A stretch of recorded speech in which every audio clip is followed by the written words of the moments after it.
It's not hard to imagine Donald Trump leading us into a war just because somebody got under his very thin skin.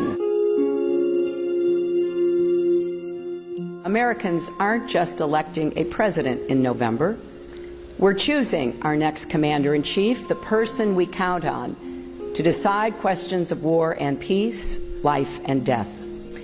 And like many across our country and around the world, I believe the person the Republicans have nominated for president cannot do the job.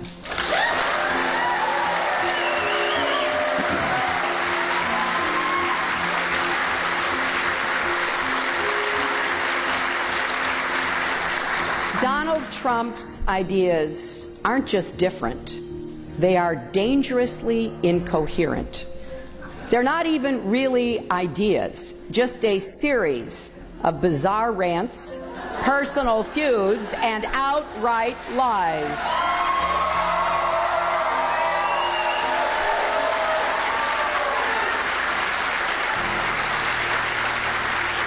He is not just unprepared, he is temperamentally unfit to hold an office that requires knowledge, stability, and immense responsibility.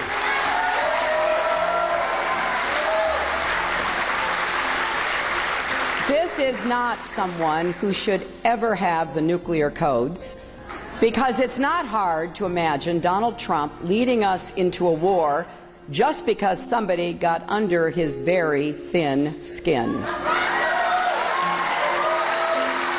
Diplomacy is often the only way to avoid a conflict that could end up exacting a much greater cost. It takes patience, persistence, and an eye on the long game, but it's worth it. Take the nuclear agreement with Iran. When President Obama took office, Iran was racing toward a nuclear bomb. Some called for military action. But that could have ignited a broader war that could have mired our troops in another Middle Eastern conflict. President Obama chose a different path, and I got to work leading the effort to impose crippling sanctions. We brought Iran to the table, we began talks, and eventually we reached an agreement that should block every path for Iran to get a nuclear weapon.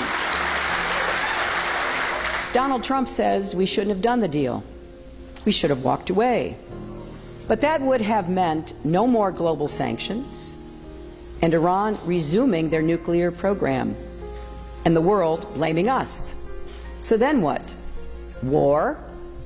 Telling the world, good luck, you deal with Iran? Of course, Trump doesn't have answers to those questions. Donald Trump doesn't know the first thing about Iran or its nuclear program. Ask him. It'll become very clear very quickly. Now imagine Donald Trump sitting in the Situation Room, making life or death decisions on behalf of the United States.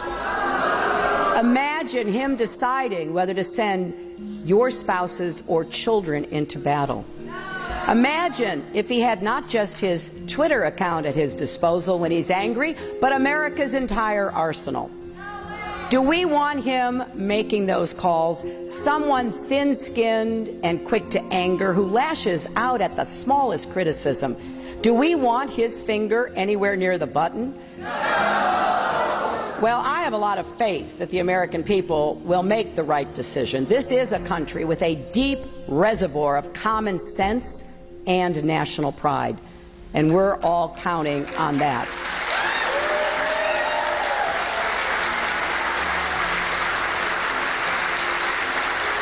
Because making Donald Trump our commander-in-chief would be a historic mistake, and it would undo so much of the work that Republicans and Democrats alike have done over many decades to make America stronger and more secure. It would set back our standing in the world more than anything in recent memory, and it would fuel an ugly narrative about who we are, that we're fearful, not confident, that we want to let others determine our future for us instead of shaping our own destiny. That's not the America I know and love.